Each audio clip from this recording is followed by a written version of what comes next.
Thanks, Fernando. Now, I remember saying this sometime back, that the government has an unenviable task of protecting some serious data. And we spoke to India's former National Cybersecurity Coordinator earlier in the day. Our next chat is all about understanding India's preparedness for cybersecurity and the government's response to cyber attacks. We have Srimati Ratnaboli Ghorai Dinda, the Deputy Director General at the NIC, joining in this conversation with Vandana Verma, member at the Black Hat Asia Review Board. Over to you, Vandana.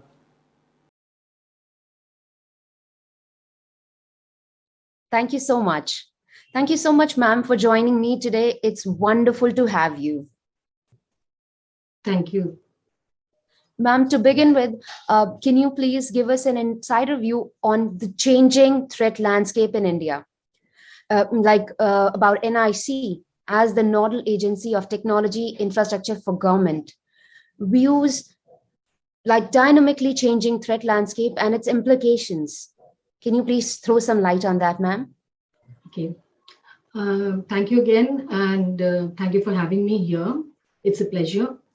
When you talk about the threat landscape scenario specific to our country, because the last 2 years, in fact, the last decade, let's say, and particularly the last 2 years, I've seen a lot of digital transformation, not only at the government level, but so far as the average citizen is concerned. I mean, when you talk of payments through digital transactions, there's a massive increase. I mean, I think the UPI transactions probably leaped up from about 200 to 450 crores plus. So it just shows how much of digitization we are going into. And the same is reflected in the government or in the country per se. It's all over, so the whole idea of getting to the digital lifestyle and consumption of digital data is massively increasing. And obviously that leads to the possibility of cyber attacks increasing in the same pace because your attack surface increases. So when you look backwards, there have been transition in the kind of attacks that we see worldwide and particularly in our country. So a couple of years back, there were more of DDoS kind of attacks, which were more mechanical in that sense. Then there was a shift towards social engineering-based attacks. I think 2020 was predominantly a phishing attack year, and that continues till date. I mean, you have all sorts of fraudsters operating in that area. Last year saw a huge boom in ransomware attacks.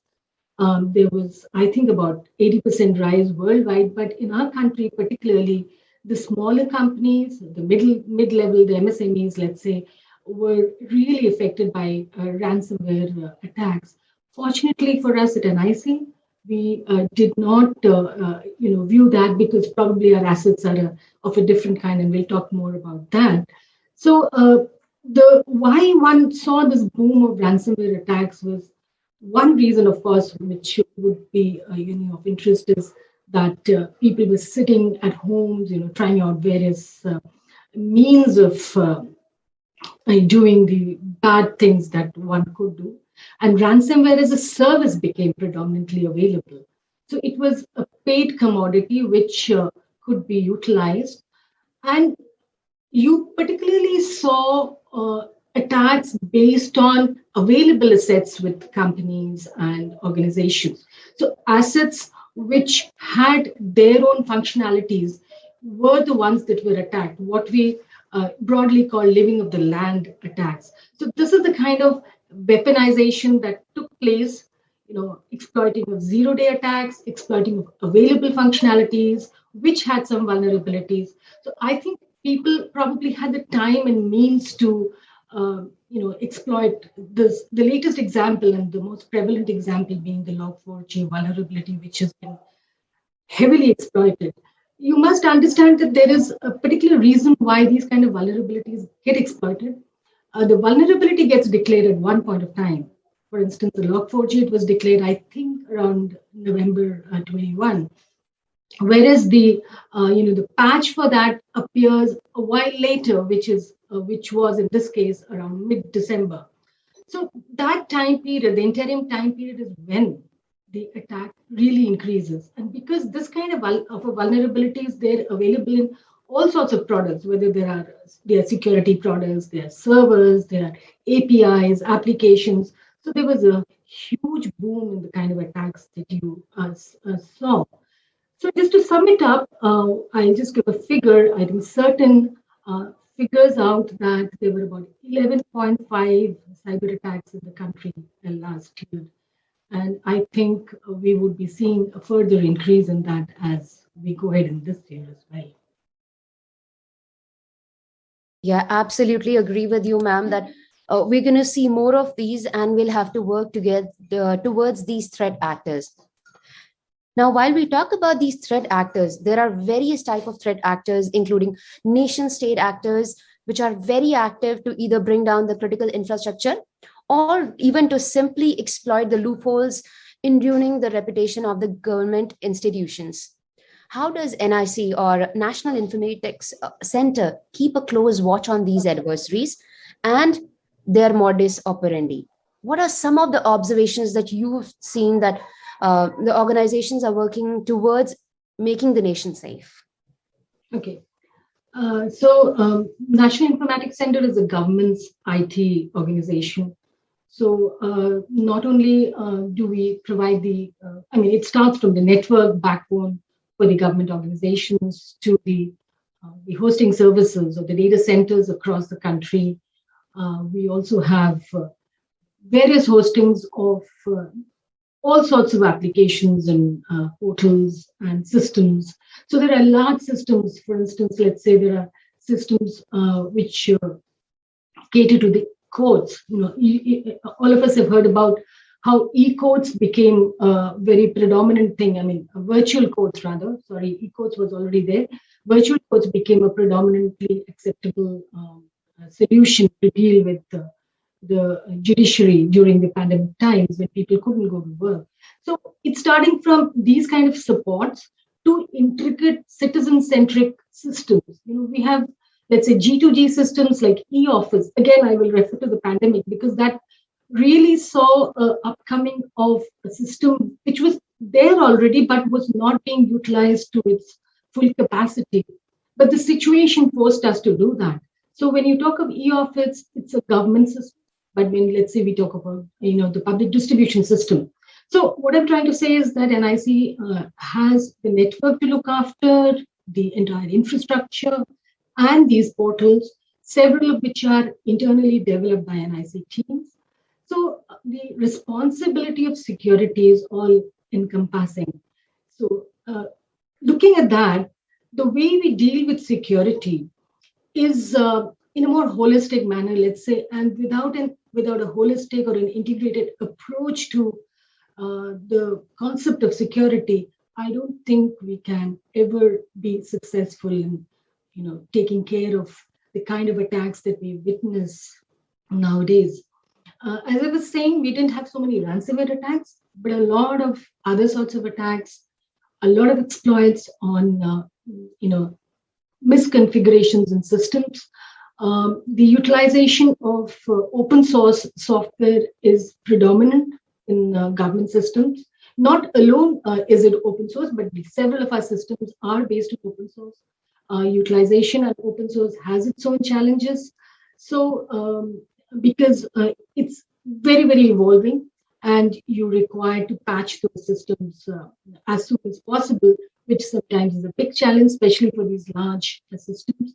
So when you look at security per se, the concept of security that we have in NIC, we look at it, as I said, holistically, from end to end, try to work the various teams and components in security who work to put in their efforts together. Incident handling, of course, is another matter because incidents have to happen. When you have ITAs or IT systems, they are bound to be there. So how quickly do you respond to those incidents and how quickly you come back to a resilient format of the service that is being provided, especially when we are talking about citizen-centric services, is of utmost importance. So if we do not integratedly work, this cannot happen. At the same time, NIC has a lot of importance because every stakeholder has a role to play in this entire system. So let's say it's when I talk of citizen-centric systems, it's the citizen. There are portals which cater to students. So each student has something to input into our systems, let's say. And when you look at the government structure, you have endpoints which are in the office building. So each endpoint can itself be a route to any sort of intrusions to the entire network or the system that is prevalent there. So the responsibility comes in protecting each of these, sources of possible breaches or attacks. So each of them is separately targeted, and each of them is looked at by various teams that are prevalent in NIC. Very, very well said, ma'am. That we need to understand the incidents and get back to our systems at the earliest. Rather than looking at all the adversaries around, we need to concentrate on how things can come back to normal at the earliest. Ma'am, I also wanted to understand your role at NIC. Okay. So as I was talking about NIC, we broadly, the way we look at security, and we've been fortunate to have our management understand the importance of cybersecurity very early. It was probably in the early 2000s is when we actually started working in this area. So now we have expert teams looking into the aspects of network security. And again, I would say we were extremely fortunate to realize the importance that is played today onto the concept of application security. I have the privilege of heading that particular section of the organization. So I am what we here call as the head of the group of application security, and that's my niche domain area. It has a lot of challenge, and it's been a very exciting journey. As early as probably the mid, I think it was 2004 or 5, we looked into the possibility of deploying one of the solutions which is now talked about much, that is the web application firewall. We were probably one of the pioneers in deploying that in our data center. We had only a single data center right now. So when I was talking about, to go ahead with my role, I also happen to be the CISO for NIC. So I have a lot of interfacing with the law enforcement agencies and other bodies. So besides these two core teams, and we also have a CERT, which is the NIC CERT. The NIC CERT's role is to look into the kind of incidents that happen, respond, and take necessary measures to see that those are curtailed, of course, provided with the support and backbone of the other teams. Application security per se, we could further propagate across the country, which is we have 5 centers of excellence for application security all across the country. Why this has been necessary is because I was talking about applications and systems. We have more than 10,000 systems across. Some of them are, of course, small little websites, let's say, but some are extremely complicated and large. And we have about 3 lakh endpoints that we need to look after. We have the entire government's messaging system being handled at NIC. And right now, we also have an instant messaging system, which is called the Sandesh. So these are the kind of purviews that one can get and understand why security was given a prevalent role. There is also a security monitoring operations center, which runs 24/7, as would be the case in any such large organization, whose job is to alert whoever the stakeholders are. And we are now in the process of trying to see that every section of NIC has skilled personnel who can look into the security aspects. So when I say section, it's the different caterers of the different domains, as well as because we have offices in our states, we have small data centers in our states. So each of them is now getting more and more security skilled personnel to look after the security aspects. We're trying to see that really spreads out. Thank you, ma'am, for sharing the insights about that. It's really inspiring. Now, with the growing acceptance of cloud, mobile, and IoT, the threat surface is very widening. It is not easy, as said, to crack down on the threat actors who breach the loopholes in these technologies and exploit them. How prepared is the government agencies are, and what is your advice on, especially for the private sector, to safeguard their crown jewels? That's an interesting question. The government has several bodies, as you probably are aware, and we have the certain at the country level. We have several sectorial certs. For instance, we have certs in defense and in the power. So the important sectors are getting more and more aware of the requirement to deal with any sort of crisis that happens. Besides the certain, there is the NCIIPC, which looks into the critical infrastructure. And so certain institutions, certain sectors have been declared as critical infrastructure, looking at the possibility of the kind of incidences that could happen or the intrusions that could happen. We talk of nationwide, nation level plays. I mean, I think the current war that is going on is a big example. I mean, before the physical war could happen, the digital war was undertaken for Ukraine, so that it was seen that various functions were immobilized. So how the digital systems affecting can bring down a country's position or the status is very well understood by the government at this point of time.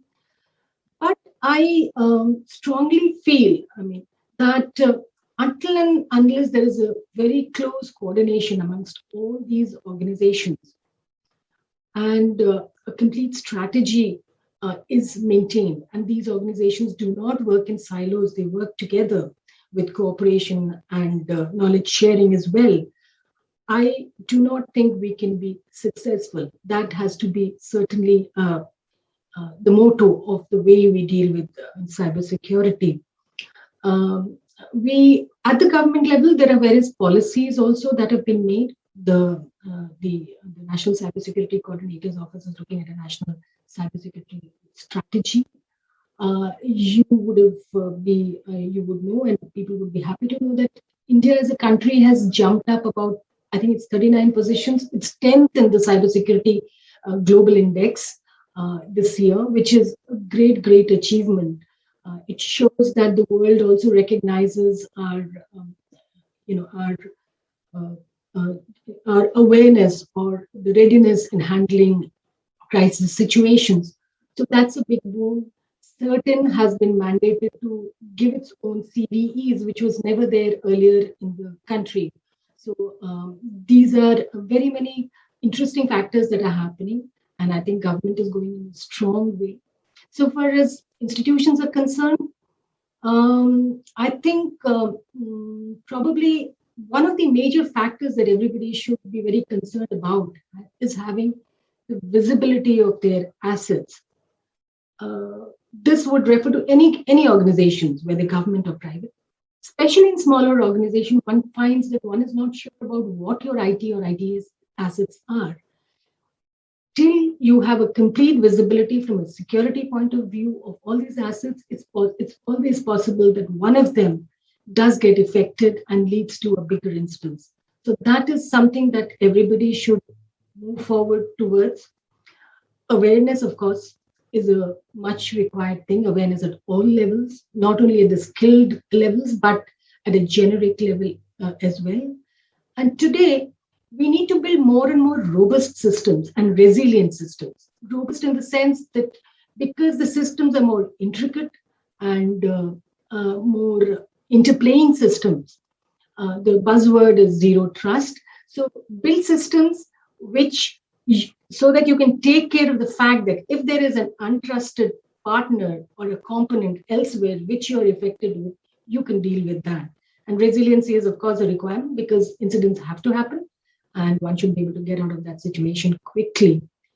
And One of the factors that I think the government is going into strongly is the data security that is becoming more and more critical. The last 2 years of the pandemic, with so many health systems coming up, have shown. And at NIC, we have the experience because these systems had to come up at short notice, starting from the vaccination portal to any other systems that which were giving us the results of the RT-PCR tests. Or, in fact, the health mission is going in a big way towards IT enablement, which was there, but not in such great pace.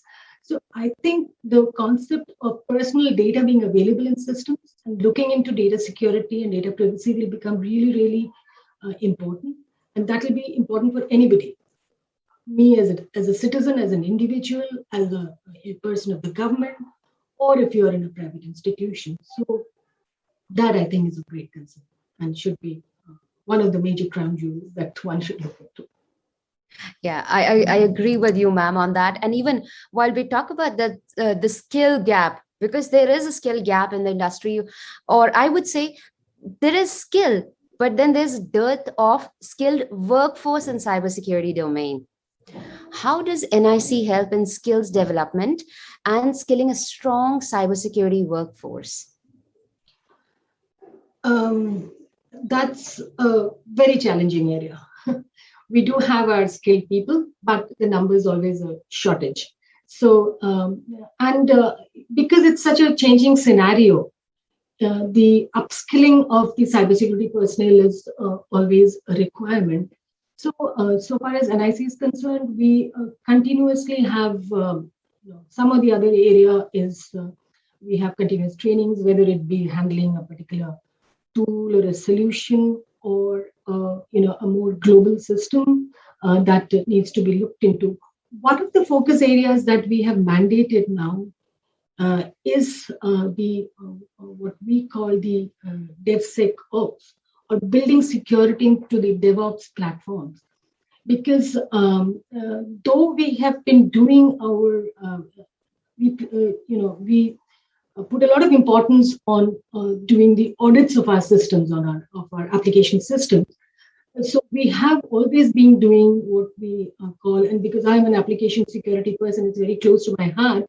So I talk about source code handling and secure coding and source code analysis, dynamic analysis, things like that. But it was always sort of an afterthought. So you would build the systems and get them audited and do the necessary code patching, things like that. But now the focus is more on shifting left. So we are building systems or forcing people. In fact, that's sort of a mandate that all the systems that are being built, the security is built into the design as well as the coding from the very inception. The current version of the gospel, that is the OWASP, mandates secure design as one of its top 10s, which I personally used to always feel should have been there. And I'm happy to see that it's actually mandated like that. So the focus, as I said, is on skilling our developers. And when I say developers, it's a huge number. It's not only a regular employee. We have a lot of hired and outsourced manpower, which that has a bigger challenge because the attrition rates in this industry are, massive. So skilling those people in these methodologies, how to build their code in a secure way, how to design their systems in a secure way, is one of the major areas that is focused upon. These are the two areas. When I talked about upskilling of our specific people, the government has a program, Information Security Education Awareness Program, which is run by the ministry, and several of our skilled cybersecurity people have been, sent out for various trainings and hands-ons so that they can look into that. We have specific red teaming, purple teaming exercises that are handled so that these again can be, one is ready for such effects that happen. But one of the other things that I would like to mention is that, as I was mentioning, I think earlier, that our stakeholders are not just the force that is skilled to do these activities, but every individual who's using any of the IT systems becomes a means of cybersecurity vulnerabilities. I mean, as they say, the human link is the weakest, the human is the weakest link. So building awareness is one of our main mandates, and that's an absolutely regular activity. The month of October 21, when we had the Cyber Security Awareness Month, we did it in a big way. But at the same time, we continuously hold webinars for not only NIC personnel, but the government personnel who work with systems so that they are more aware of how to use their endpoints, let's say, securely. So these are little things, but they make a lot of difference. So these are some of the areas that we are moving into. And as a, when you look at the systems, because now there is more transition into systems which are microservices based, let's say, the whole concept is changing. So it is necessary to also imbibe into people to use these current technologies so that they can secure not only the network, the systems, and the endpoints as well. Yeah, thank you, ma'am, for sharing wonderful insights and covering from DevSecOps to Zero Trust to networks to servers to everything. I think that's what is needed. Even you talked about red teaming, purple teaming. Yeah. So glad to hear that. And covering OWASP as well. Thank you, ma'am. Now, while we come towards conclusion of this wonderful conversation, ma'am, can you please share with us the future roadmap of NIC, especially about addressing the growing challenges of cyber attack and cybercrime? Okay. Since we do not see the threat scenario slowing down and the basic, security tools that we have, or the available solutions that we have, are sometimes not able to address the next generation of threats, we have to gear ourselves so that we are ready for those. We always find that the attacker is ahead of us, but somewhere we have to break that kind of notion. And one of the main areas that we at NIC are now focusing on is trying to build in automation into more of our systems. So it's the AI and ML embedding into our predictive analyses. So that reflects on correlation of, which is one of our main assets, that is the logs from our various devices. That's a very basic thing, but I think that really would be able to help us be ahead of any possible attack that is happening or that is witnessed. So getting the threat intel and our assets, which are the logs, as I was mentioning, putting it together, trying to do a correlated analysis using the available technologies that are there and being able to do predictive analysis. That is what is very, very important. And I think that is one of the main areas that NIC is now trying to focus upon. Of course, the generic detections, the responses that are going to be there, we are totally unable to handle things in any manual manner. So it might be a simple thing, which is, let's say, alerting a particular user about an incident, not necessarily an incident, but possibility of an attack that is happening. To depend on manual means is an absolute impossibility. Most organizations would be moving towards cloud-based, cloud-enabled systems. We have our cloud, but being the government, we are not able to always leverage available technology on the cloud. So we have to build in our system. That becomes of great importance at this point of time. Also, as I said, we have a major focus on DevSecOps, that we are going ahead in a big way and trying to modernize the applications that are there with the usage of things like API gateways for incorporating microservices and APIs into applications. Another step that has been taken care, that has been being followed lately, and again during the last 2 years, we've been doing it massively, because we had to very quickly roll out to workforce working from home and using, as I was mentioning, one of the systems that I was mentioning was the e-office. So we found that the regular testings and audits that we do of networks and systems, which is a very regular practice, not only internally, but from external sources also, is sometimes not able to apprehend the kind of vulnerabilities or kind of invocations that could happen.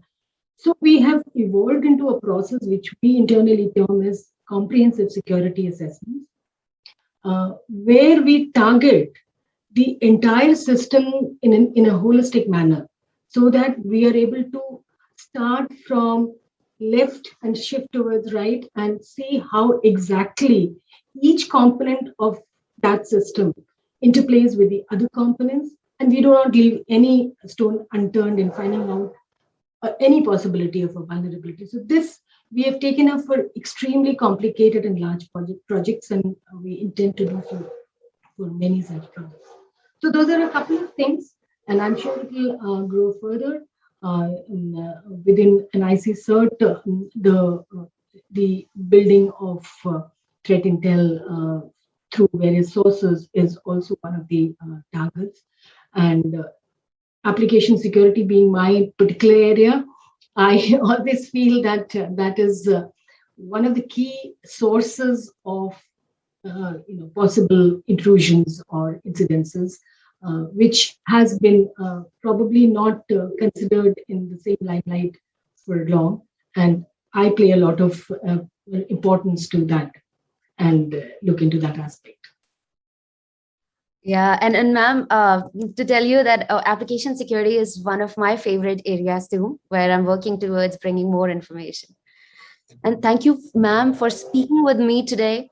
We are grateful for the time and effort that you took to share your thoughts and experiences about cybersecurity state in India and the work of NIC. Thank you, ma'am. Thank you so much. Thank you. It was a pleasure.